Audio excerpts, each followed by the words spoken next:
A successful woman is in a relationship with a boy, but he does not want to be committed to her. The woman wants to start a family, so she cannot stay with him anymore. However, moving on turns out to be the worst decision of her life as she goes through hell after that. Let's dive into it and see what happens. Welcome to Movie Recall. In today's video, we'll be going through the 2015 thriller film, The Perfect Guy. It's time to recall. Let's get started, turn on subtitles, and spoilers ahead. At the beginning of the movie, we see that Dave and Leah are a happy couple. The two really love each other and seem happy together. Yes, their relationship seems perfect, and Dave cares for Leah a great deal, but there is one thing they lack, and that is commitment. There is no commitment between the two because Dave is afraid of commitment. Leah has a successful career. She's already gotten what she wanted when it comes to her career, and now she wants to start a family. She wants a husband, a home, and kids. She says all these things to Dave and he freaks out. He asks her to let things go on at the pace they currently are, but Leah is adamant and she again tells him that she wants him to be committed to her and that they should be a family. Dave tells her that he has to achieve a lot in his career. He has yet to pursue many of his plans, so he cannot be committed to Leah. Just not yet. Leah gets angry at him and asks him to get out of the house immediately. She further asks him not to contact her again. She tells him that they are done. Dave leaves without saying anything. It's been a few days since Leah's breakup with Dave and she's now busy with her work. One day she is out for work and there she meets a guy named Carter Duncan. It turns out to be a casual meeting, just pleasantries and an introduction, nothing more than that.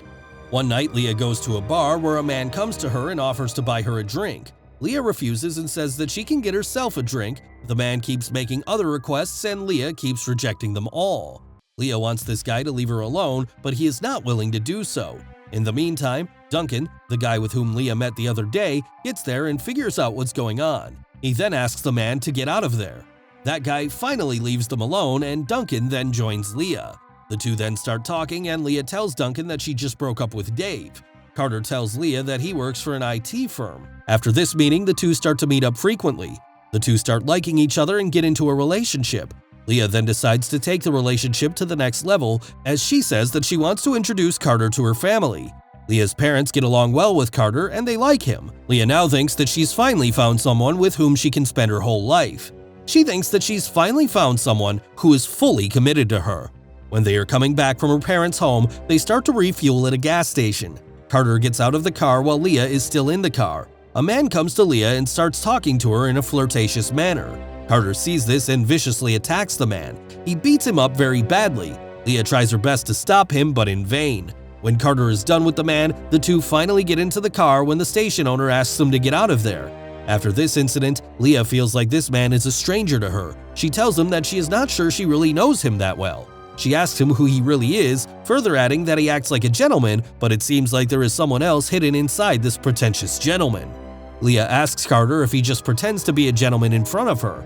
Carter then tries to give her an explanation, but Leah is too upset to listen to anything. She tells him that she needs some time to think about him and process all that just happened, and after that, she just goes home.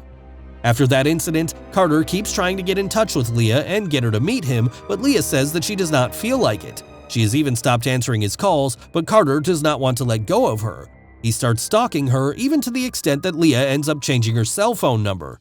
He then becomes so creepy that he uses the spare key for her main door lock and gets into her house. However, Leah is not home, so he starts looking at her personal stuff. He turns on her computer and goes through her personal data. He hacks her computer and then abducts her cat as well. When Leah gets home, she quickly understands who's been in her house. She says enough is enough. She goes on to file a complaint against Duncan. She goes to the police station where she meets Inspector Henson. She tells him everything, and Henson says that they need proof in order to be able to arrest Carter. He advises her to keep records of any further attempts Carter makes to contact her and keep an eye on even the smallest of things because it could come off handy when we move on to arrest him. Leah gets out of there. She decides from now on she's going to be prudent because she needs proof which she can give to Inspector Henson so that they can use it against Carter when they go on to arrest him. One day, Carter leaves a red rose and a threatening note for Leah attached to her car. When Leah gets there and reads that note, she directly goes to Inspector Henson and hands that note over to him. The inspector helps her out and files a restraining order against Carter. Henson's team goes to Carter's office to warn him off and give him the restraining order. Everyone around him gets to know this, and Carter ends up losing his job. His boss calls him to his office and fires him right away. His obsession with Leah has now caused him to lose his job, and he also has to face humiliation in front of everyone at work. Now that he's lost his job as well, he is now even more pissed off. Now he starts thinking about new stuff to make Leah's life hell. Amidst all this, Dave calls Leah and tells her that he misses her to this day. The two broke up because Dave was afraid of commitment. He then goes on to ask her if they can meet. Leah agrees to see Dave, and the two meet at the decided location. Dave again tells her that he misses her very badly. He then says that he wants to get back together with her and that he will do as Leah desires. He says that he wants them to start the relationship from scratch. Leah asks him to give her some time to think it over. However, they start to meet and hang out frequently. Carter, on the other hand, keeps stalking them wherever the two go. One day, Leah and Dave go to a restaurant, and Carter also gets there while he is stalking them. He sits right in front of them, and Leah sees him and starts to feel uncomfortable. Dave asks her if she's alright. Leah tells him that in his absence, she got into a relationship with Carter, but they are not together anymore, and despite that, Carter still keeps stalking her. Dave gets up and says that he is going to talk to Carter. Leah tries to stop him and says that they should get out of here. Dave, however, does not listen to her, saying that he is just going to talk to him. Nothing more than that. Dave goes to Carter and asks him why he's been stalking Leah, to which Carter says that they are in a public place and anyone is allowed to sit there. Dave gets angry and ends up hitting Carter. The people gather around him and it becomes a whole scene. The police get there and arrest Carter. When they're at the police station, Carter is taken to the investigation desk where Hansen says that he was given a restraining order. Despite that, he went on to stalk Leah. Why? At this, Carter says that he was just sitting in a public place and anyone is allowed to come there. Carter then goes on to add that why is he the one being questioned? They should file a complaint against Dave because he's the one who actually hit him. After the investigation, Hansen tells Carter that he's free to go. However, at Leah's request, he has started to keep an eye on him. One night, Carter tries to break into her house. Leah's neighbor, Mrs. McCarthy, catches him trying to break into the house. She asks Carter who he is, and he introduces himself as Leah's boyfriend. Mrs. McCarthy, however, does not believe Carter, and he figures out that the woman is not really convinced that Carter is telling the truth. Carter decides that he has to get rid of the woman because if he doesn't, he could get in trouble. He pushes Mrs. McCarthy down the stairs and ends up killing her. After that, he successfully breaks into Leah's house, sets up a camera, and hides in there. While he hides there, Leah and Dave get home. Carter secretly videotapes Leah and Dave as they sleep and make love, and after that, he goes on to hack Leah's work email account to send the video to her coworkers and her business's clients. When Leah goes to her office, her boss is extremely pissed off at her and he humiliates her. Leah tries to explain everything to her boss, but he says he cannot do anything for her right now and then goes on to suspend her. Carter then goes on to target Dave. While Dave is getting back from the office at night, Carter hits his car, the car crashes, and then Carter goes on to suffocate the injured Dave and ends up killing Dave as well. Leah is shocked to her core when she gets to know about the murder of Dave. Inspector Hansen comes to see her and tells her that he is sure Carter is behind Dave's death, but he, however, does not have any proof yet, so they cannot go on to arrest him just yet. Inspector Hansen goes on to investigate further about Carter and his identity. He finds out that Carter's real name is Robert Adams. He got his name changed legally years ago. He further finds out that this is not the first time he's harassing a girl. The man has a history of harassment cases with multiple girls. Hansen tells each and everything about Carter to Leah.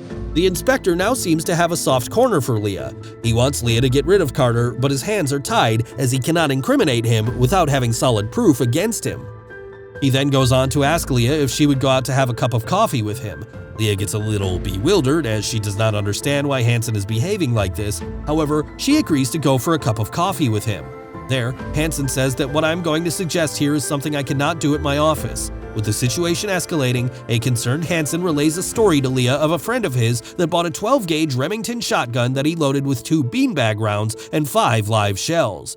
He tells her that his friend was in a similar situation, so she shot 3 times as a warning, but the criminal kept advancing towards her, and then she went for the 4th shot, which was a real bullet, and it killed the criminal.